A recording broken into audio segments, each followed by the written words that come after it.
Welcome to the Combative Nerds Podcast.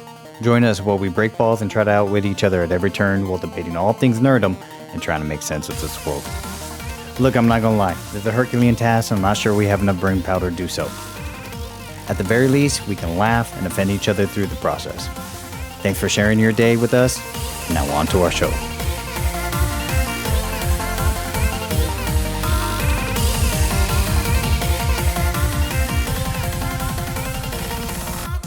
Hey everybody, what's going on? This is Raiderlance and FighterWizard. So I want to give everybody a trigger warning right from the get-go. Some people are going to feel this inappropriate. It's exactly why I want to talk about it. I will do my best to find some humor in it, even though it is a tragic situation. So you have been warned. I saw an article happened on a campus in Southern California where there was a murder-suicide. And it came right after the heels of the Ohio slang. I'm sure you've heard that story where the 4 people got stabbed and murdered in their house. It was a small town in Ohio, college town. To date, I think it's December 18th. I believe the murderer is still unsolved. So yeah, it's a horrific. So I was like, oh my God, is this a copycat? And it was not a copycat. It was a very different situation that I can't say I have firsthand knowledge of, but I've seen the dynamics of this. And it's going to be a little touchy. It's going to talk about some dead people, and we're going to talk about ethnicity here and cultures. So buckle up, people, because I want to talk about it. So, you ready, FighterWizard? Sure, yeah. I'm a 40-year-old white male. I'm really happy to offer my opinion on ethnicities and other cultures. I think people will really appreciate my insight.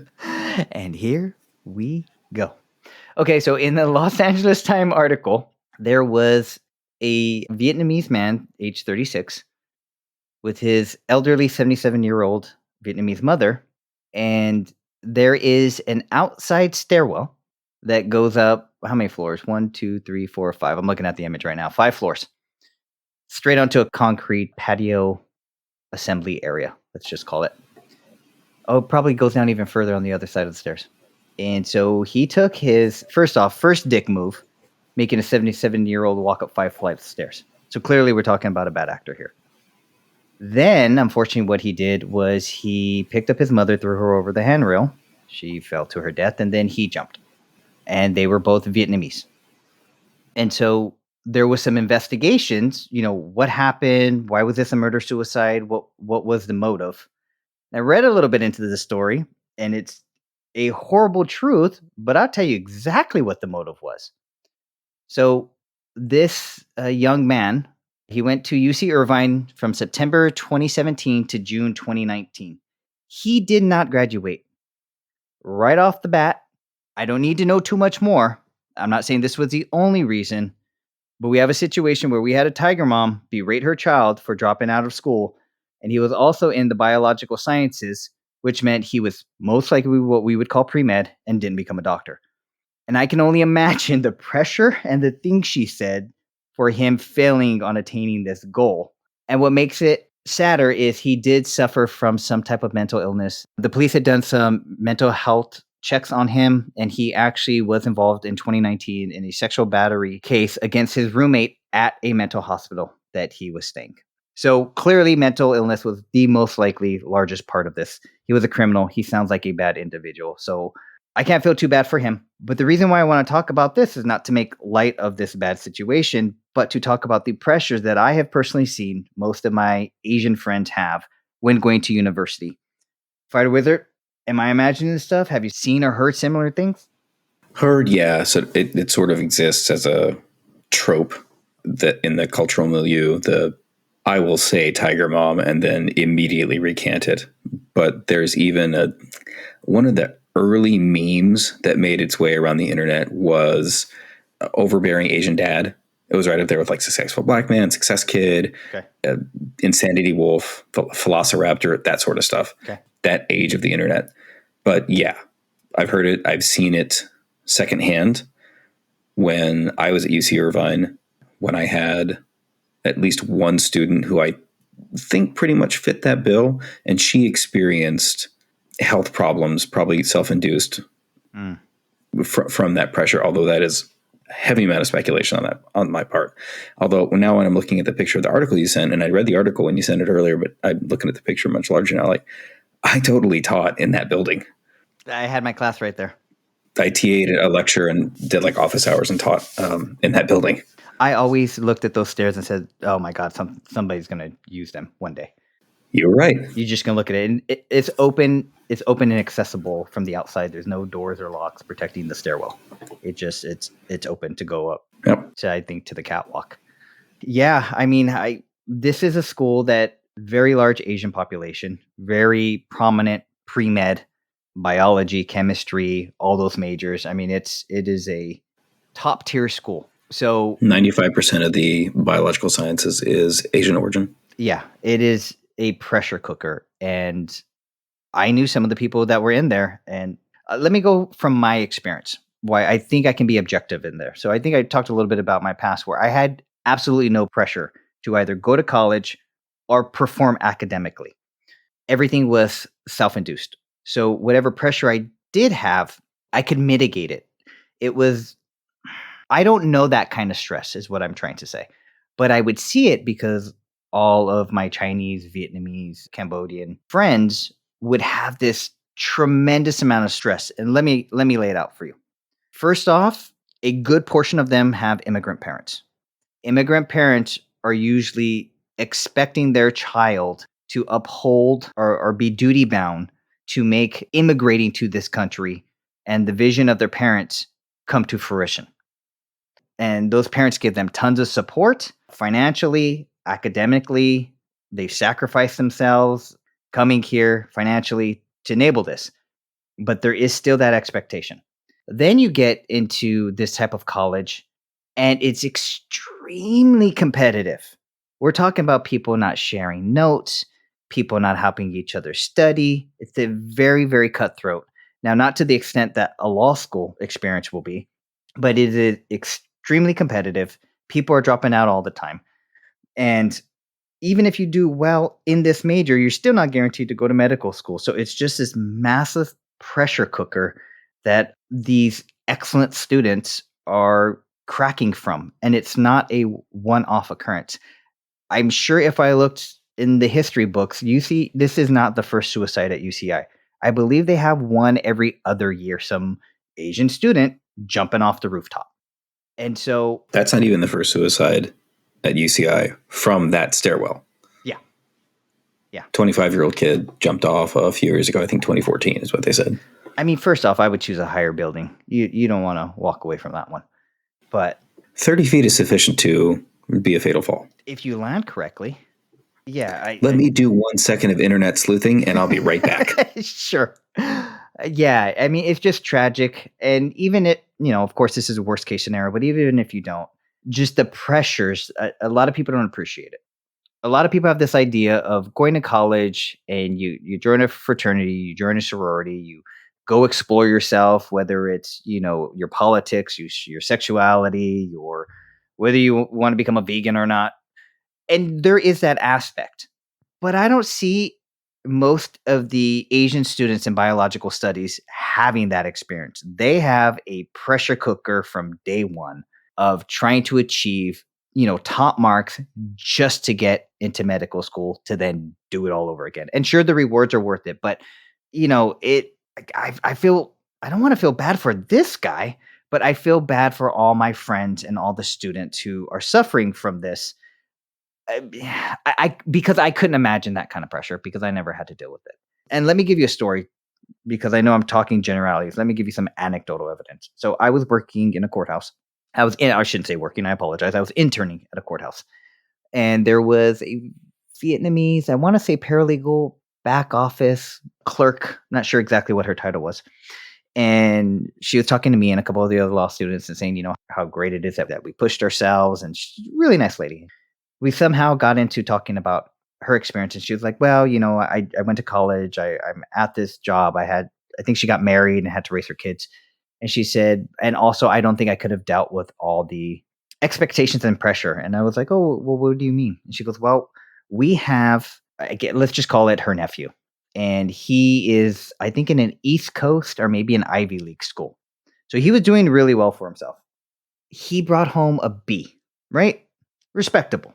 Stuff happens. Maybe you didn't get it. They had a family gathering, and that nephew had to attend, and the entire family lined up by age, youngest to eldest. And that nephew had to start with the eldest and apologize all the way down to the youngest. And we're talking 2-year-olds. And he had to apologize to each family member for failing them. What in the fuck?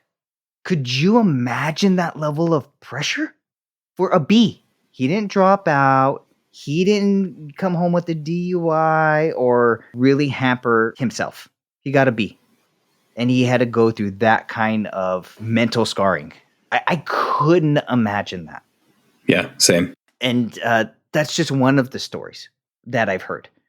So why are we bringing this up? Well, one, just want to talk about it a little bit. If you are a listener and you have that kind of pressure, I mean, I don't know if you get rid of your family. That'd probably be the best thing to do. But I don't know if that's appropriate because in this situation, that is what this person did. I apologize.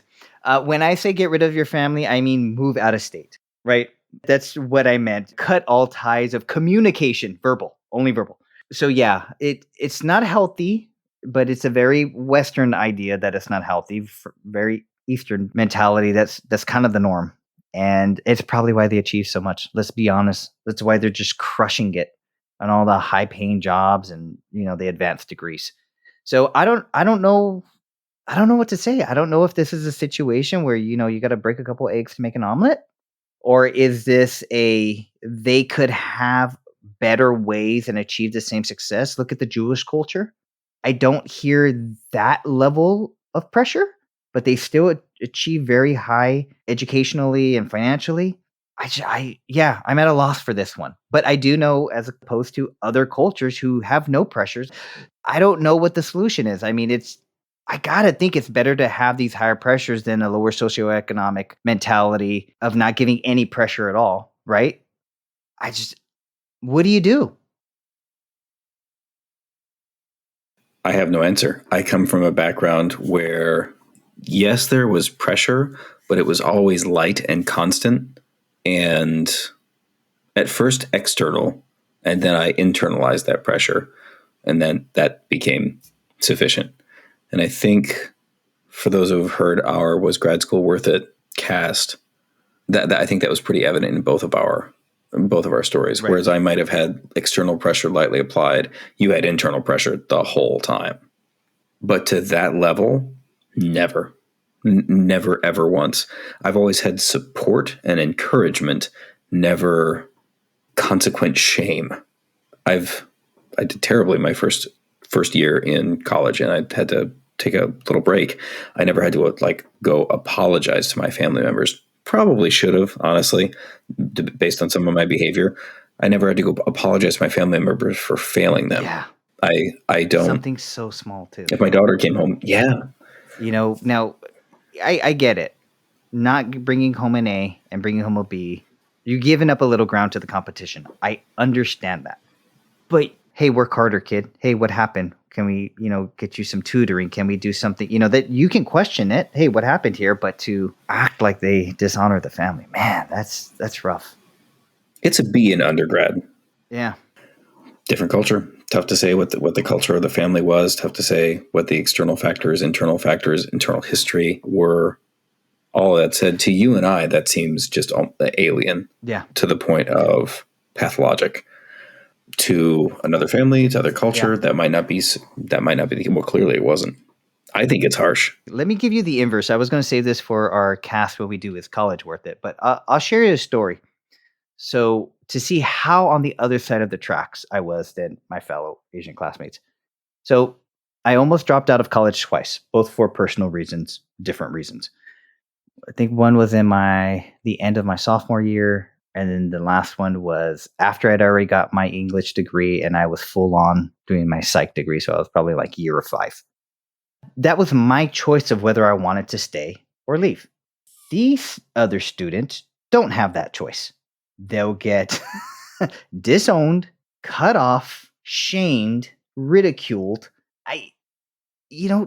Life happens. And sometimes college seems like it's not as big as a priority as something else going on in your life.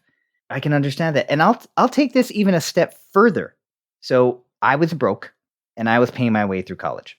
So it was all based upon my scholarships, I got the Pell Grant, which was for good grades, not for, I got no financial need because my tax return was based on my parents. My parents were middle class. So what was I doing? Okay. So I was taking calculus and I was doing it my second year. I had already started my English, being an English major. And here is my excuse to make myself feel better. I was decent at math in high school. I didn't take calculus though. So when I got to college, there's calculus for our school. It was 1A, 1B. And then I got like a C in 1A, but I needed 1A and 1B to get a minor in business management, which is what I want to do. I want to get an English major and a business management minor. So I took calculus 1B and I think I got like a D. And it was not enough to be acceptable for me to apply to the business management school.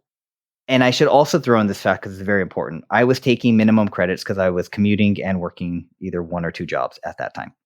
So I was taking my minimum to be a full-time student. Why that's important is if you go below the minimum, they readjust your financial aid packet or your grants, and then you owe the college back money, which I had none. So then I take calculus 1B a second time, and some events happened, and I figured out I wanted to go psych. I'll leave that story for the college podcast. But I realized I didn't need to do calculus 1B. I just could have done statistics. So I think I was in the first 10 days. It was too late to drop the class, is what I'm trying to get at. And I couldn't drop the class because I would have went below full-time student status, which meant I would have had to give money back. So I was forced to either continue on taking this calculus course so that I wouldn't be penalized in my financial aid packet and have to pay back money, but keep taking calculus, wasting my time on something I didn't understand, didn't like, sucked at, while I was working two jobs, commuting, and usually sleep deprived. So I never went to class. I just took an F because that $1,000 to $2,000 meant more to me than my GPA. Now, I understand the arguments to the contrary. It did affect my grad school. You got to understand, I didn't plan on going to grad school. No one looked at my report card, saw an F, and went, "What are you doing with your life?" Never happened. The only person who ever saw that was some douchebag who I had to tell off, kind of, to explain what happened. I had the wiggle room to either make that decision or mistake, however you would see it. If I was to explain that to my Asian friends in college, they would be in as much disbelief in that story as you and me are about that Vietnamese college student having to apologize to his family because he got a B. It's two completely different worlds. And I got to see both of them. It's crazy. I have nothing. I have such little experience to offer anything such as an opinion would be, well, first hubris, but second, useless. I mean, I agree with you. The only thing I had to say while you were relaying this is, I really liked calculus, but yeah, you got a brain for it. I don't. I was always really scared of calculus. I avoided taking it in high school, and I shuffled it to the last year of my undergrad. And then once I finally took it, I had a lot of this was tough for me to realize, not even tough for me to realize, but surprising for me to realize that I'm like, I enjoy this class. I like doing this. This is fun. It's problem solving. It's kind of like a little puzzle that you get to do every time. And there's a real world application for it. All right. So stupid question, but calculus in your line of work, does it play in a little bit? It's non-existent. Okay. Yeah. I had non-existent. It always throws me off because calculus is very important in the pre-med schedule, right? Before you get to OChem and GChem and whatever fuck you chem that they have. Yeah. But it's almost like the launching pad. So I always wonder for the sciences and the medicines, how much is calculus actually used? When you're physics. Is that where it really comes down to? Yeah. So the calculus. So I've done physics without calculus. And physics with calculus is so much easier. There's a reason Newton had to invent physics I had to invent calculus in order to explain his laws of motion and theory of gravitation. Interesting. So not 100% sure if that's why he did it, but it sure helps actually crunch the math. Physics without calculus is just this laborious slog of algebra. Anyway, and where that comes into play is the physics of the human body, where we're talking fluid dynamics through your blood vessels. Sure. And that's as lengthy as a thing I can say on it because I'm not a physician. Anyway, yeah, the only thing I can comment on is your choice of classes and where we would disagree in terms of enjoyment of different math. Sure. I have nothing in terms of the pressure that the student must feel, the familial pressure that they must feel, he or she. I have nothing other than just I've seen it in a student or two, and it was sort of heartbreaking. Jesus, those kids worked. I mean, this woman that I knew, she's a woman now. She was 17 at the time. She was there for like a high school internship program, whatever. And smart kid. She didn't know a lot just because she hadn't been exposed to a lot of information, but smart kid, and she studied. It comes down to, I can't condemn it because it produces so many winners, those tactics, right? It's like you hear of these grueling college programs, or who are those? The Marinovich coaches. They would just destroy their players. They would put them in the most grueling. The reason why I know about the Marinoviches is they were college coaches who then taught all their boys to be college football players. I should say football, sorry. And then they ended up training BJ Penn when he went on his title run, I think at like 155 lightweight. And so they were training him, and you hear all these type of programs where, MMA schools where they do the iron versus, like AKA where iron sharpens iron. And you just put this grueling crucible and only the best rise to the top. I can appreciate culturally that they're going to get better results than no standards. Or no, I shouldn't say no standards, no expectations. But you go back to you are going to break a lot of eggs to make an omelet. And the people who do rise to the top, it's not like they don't have damage. It's not like they're healthy, well-adjusted individuals either. But they achieve their career or their academic goal, and they're going to have a different life for it. So I don't know the solution. I know personally, I can't. I'm like 50% of that, right? There's expectations. There's you are going to learn to do this and to work hard, but there's not you're going to dishonor the family if you don't. I want to find the middle ground, but my kid might not achieve as much as if I hadn't been corporal punishment if you bring home a B. So I tried. So I read a little bit of the book that made the rounds years ago and was either a point of interest or experience cultural judgment was Tiger Mom.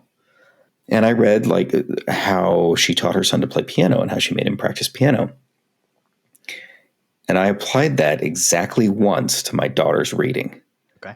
I still feel like a complete fucking bag of shit for how I treated her when she was reading.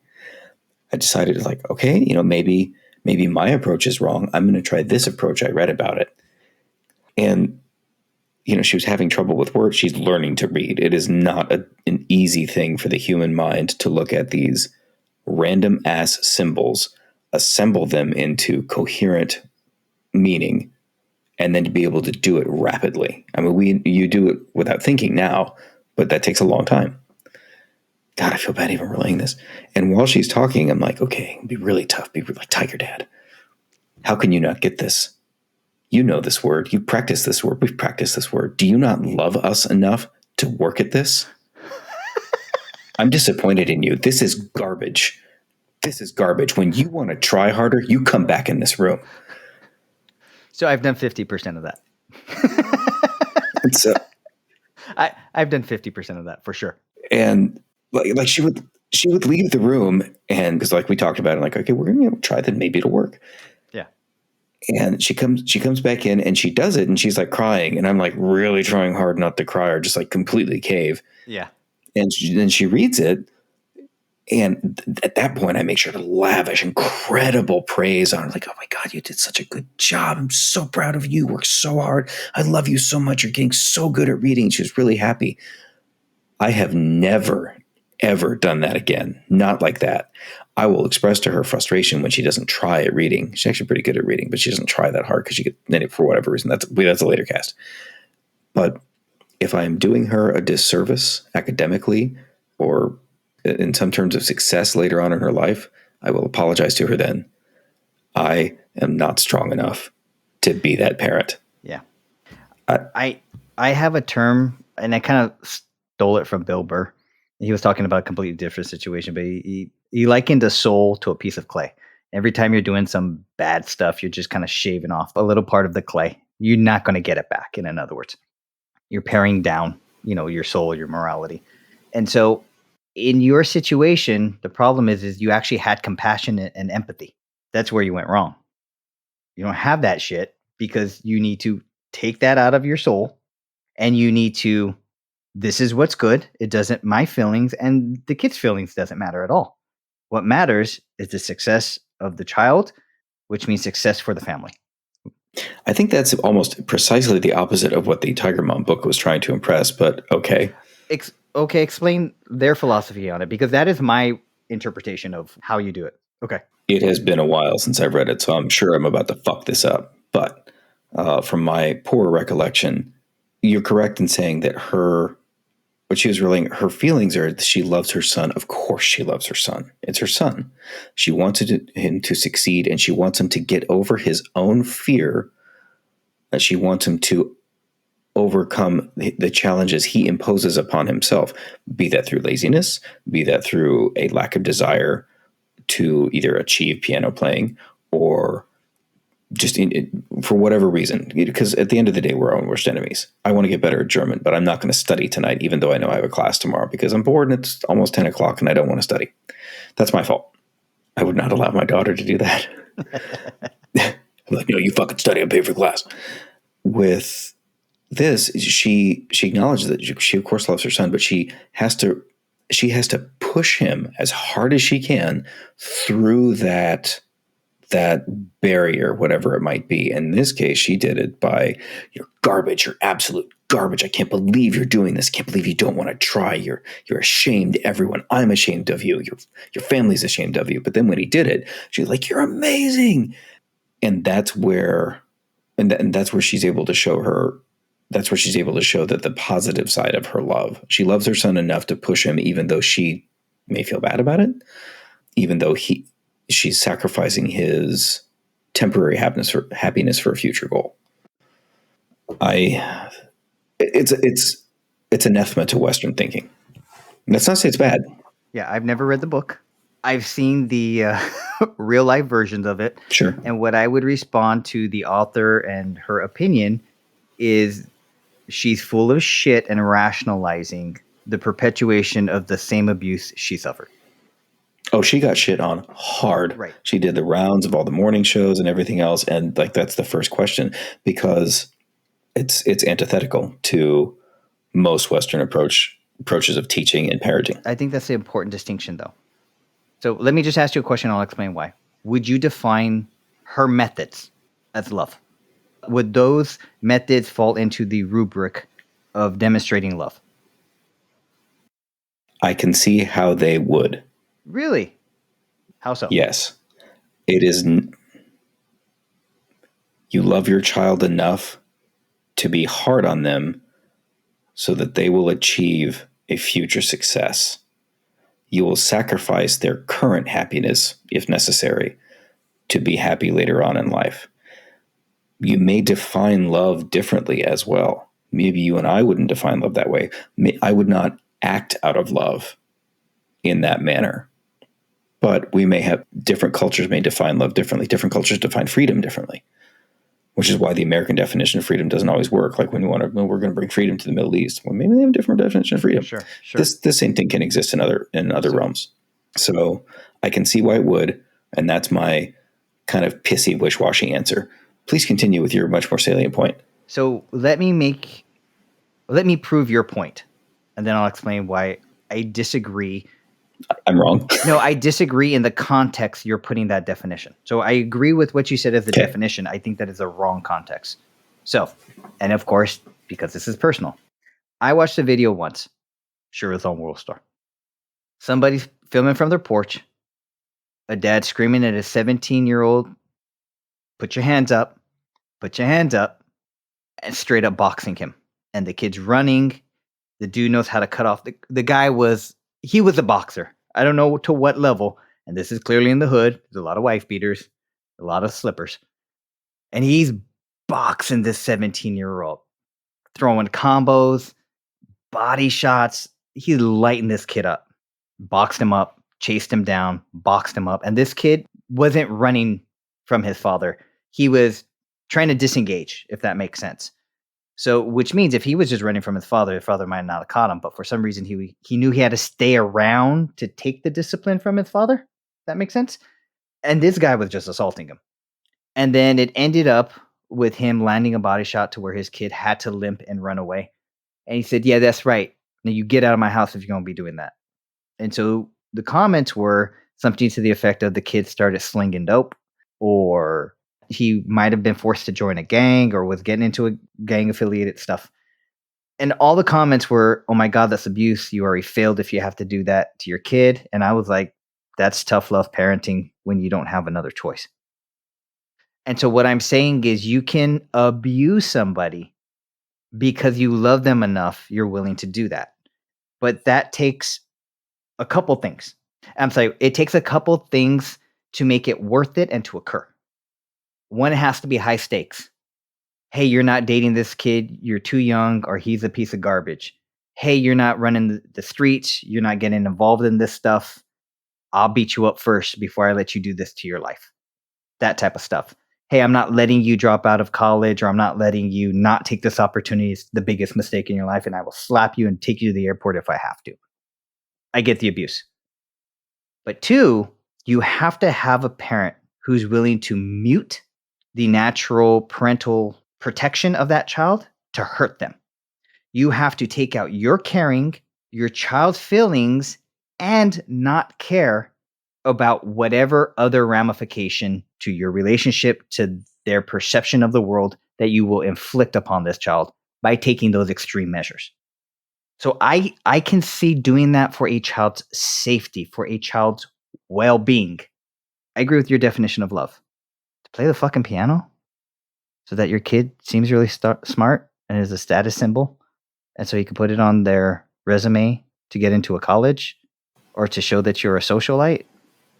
But you're assuming a lot of those different things. If the parent defines... Usually not wrong about that type of stuff.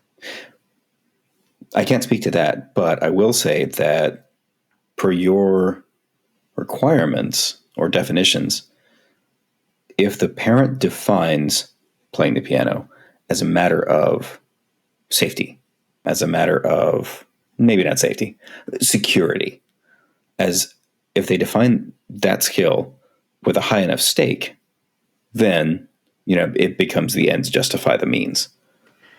But if you look at, I understand what you're saying, but if you look at the pattern of that tiger mom, and again, I didn't read the book, I didn't hear the stories. If you look at the pattern of that tiger mom, when she had been abused, she was perpetuating that abuse. She had already had her emotions blunted, right? And so now she was just continuing the cycle, and she continued the cycle for what reasons? For the child to do stuff that socialites would do, or the upper the elites stuff that I'm surprised he didn't play violin or something like that. And then to get into a good school, and I'm sure he wasn't an art major. What did she push the son to be? I don't know. I'm totally about to look it up, though. You go ahead and look it up. I guarantee you it was going to be a top earner, probably in the medical field. And if you don't believe me, I believe the comedian Ronnie Chen, who had a Netflix special, used to be on The Daily Show, or I think still kind of is. And he said, the quickest way for an Asian immigrant family to get status and prestige in the United States is for your child to become a doctor. And so I'm not making this stuff up, right? Now, if she pushed him to be the best pianist because he was excellent at it, or if she pushed him to be a chess master because he was excellent at it. But if he loved gaming, she wasn't going to push him this way. if he liked being a chef, maybe nowadays because these celebrity chefs make a lot of money. But before then, you're not being a chef. You're gonna go be a doctor, kid. So what did you find? A lot. Okay. I'm sorry. She had more than one child. So let's hear her. Let's hear her batting average. What did her children become? The book is Battle Hymn of the Tiger Mother. She has 2 daughters, Lulu and Sophia. See, her daughter defends her child-rearing methods. If I died tomorrow, I would die living life. Feeling I lived my whole life at 110%. And for that, Tiger Mom, thank you. Tiger Mother has been satirized. It's been adopted as a neologism. Yeah, but what do her kids do? What were the goals that is what I'm looking for. I want to see. There is mention of a study where this approach is linked to lower GPA. Well, I don't know. And higher stress. No shit. All right, so I'm going to shoot from the hip. 3 kids, 2 of them worked. One of them's either a hippie or married somebody that her parents do not approve of. Wow, she's really pretty. You can edit that out, but she's very attractive. They usually are. Let's see. They're rich. Well, the book alone, I'm sure. Oh, she has a, let's see, Tiger Mom, some cultural groups are superior. Why Chinese mothers are superior. That's fun. That's something she wrote. She's the daughter of Chinese immigrants herself. Okay. She's got firsthand experience. The triple package identifies 8 groups that are particularly successful in the U.S. at the moment: Indian, Chinese, Iranian, Lebanese, Nigerian, and Cuban groups, along with Mormons and Jewish people. Yeah. What I don't quite get is how that's the triple package, because that's 1, 2, 3, 4, 5, 6, 7, 8 different groups of people. From my understanding, Nigerians per capita, the Nigerians blow everybody away. They are the most educated, the most successful. This is a really long-ass article. Sophia is currently at Harvard. Lulu was recently accepted at Yale. I mean, you'd expect that, right? I mean, yeah. I'm not saying it doesn't work. I never said it doesn't work. What I'm saying is she pushed them for what is going to make her and her family look great. And it does. I'm going to take all your stuffed animals and burn them. So, yeah, I don't know. Because I'm American, I can't go full blown, but yeah, I probably channel more of the Asian philosophy than people would expect from me being Mexican growing up in Boyle Heights. Because if you really think about it, I was surrounded by it for 10 years and I bought into it. So 2011, my apologies, 2013, not 2013. I was playing up to 6 hours of violin a day and it was too much. The violin. There you go. I may sound horrible, but I do run the numbers in my head. Yeah, so both of the daughters say that the approach is not for everyone. If they would probably parent their child in the same way, but they would try to steer them towards something to which they gravitated already. Sure. Like not playing violin 6 hours a day. Now a law student at Yale and a second lieutenant in the U.S. Army. Jesus. I mean, okay, so she made winners. She secondly, it's the first rank. She got an officer's commission. Yeah, she made winners. Oh, that's interesting. Her husband is Caucasian. It's interesting because he signed off on her methodology, whereas Caucasians typically would not approve of that methodology. I could see that being a huge conflict in raising styles, but clearly she was more dominant in that area, and he handed her. She's basically a Spartan warrior, and he's a Spartan mother, and he handed her the kids off to a dogie to the mother to get trained after 6. Come back with your shielder on it. So good on them. Yeah, they make winners. I this is gonna sound horrible, but I'm coming to you got to break some eggs to make an omelet. I mean, how do you dispute the results? Again, I don't know. I have nothing to offer this, unfortunately. Yeah. It's easy. So culturally, those results are there, but the questions to ask are, what is the actual percentage of success relative to other educational styles, other parenting styles? I'm going to hesitate to say cultural, sure, but that's sort of what it is. I'm sure that it is a significant difference. How significant? Don't know. Is it worth it? That's kind of, I think, what the driving question of this conversation is. Yeah. What is the prevalence of mental illness, Yeah. depression, Yeah. anorexia, Yeah. bulimia. Mm-hmm. I'm positive that 98% certain that the girl, now woman, that was my intern at one point, Bulimic? pretty sure she was anorexic. Oh, anorexic. Okay. I think she either anorexia or probably bulimic. She would, precisely coincident with her brief tenure, she would disappear at lunch, disappear. She's bulimic. Yeah. And people would find half-eaten sandwiches and stuff like left in the bathrooms. Oh, interesting. Someone was eating in the toilet and then fucking, yeah, it was a weird thing. And it was a small building. I took a class in college and we specifically discussed bulimia for a day, and it was a whole chapter on it. It was a rough go.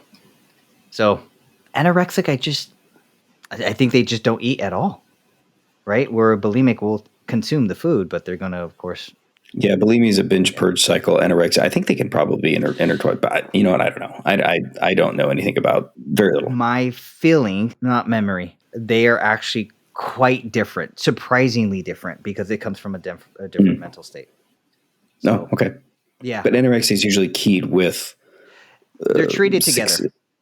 Absolutely. Okay. They're treated together. It's not like, some other type of mental health issues. Yeah, I guess whatever works for the family. Hopefully everybody's nice to each other. It's a tragic situation. I wish there wouldn't be more, but there's going to be. And just, that old saying, walk in someone's shoes before you judge them. Walk a mile in their shoes before you judge them. So condolences to the family. And any parting words from you?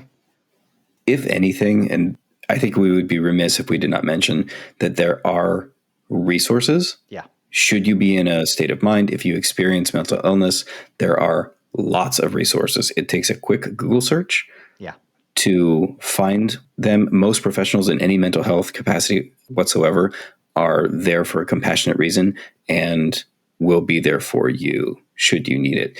And if that's not a comfortable interaction, seriously, just talk to one of your friends. It's something. Hear their stories. It's more common.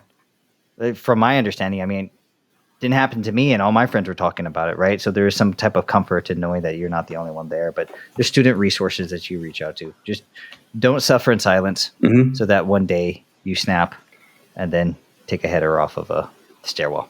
So be good to each other. We're going to sign out. If you guys are willing to listen, we are willing to talk. All right. Talk to you later. Bye. That's it. That's our show. Thank you so much for sticking around. We feel like this is an important subject that does not get talked about enough.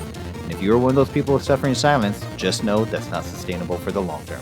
Please do us a favor and like, subscribe, share this podcast so we can get some traction. Once I get around to it, check us out on our socials. Combative Nerds on Patreon, Instagram, Facebook, LinkedIn. You know the deal. Thanks for hanging out, and we will see you next episode.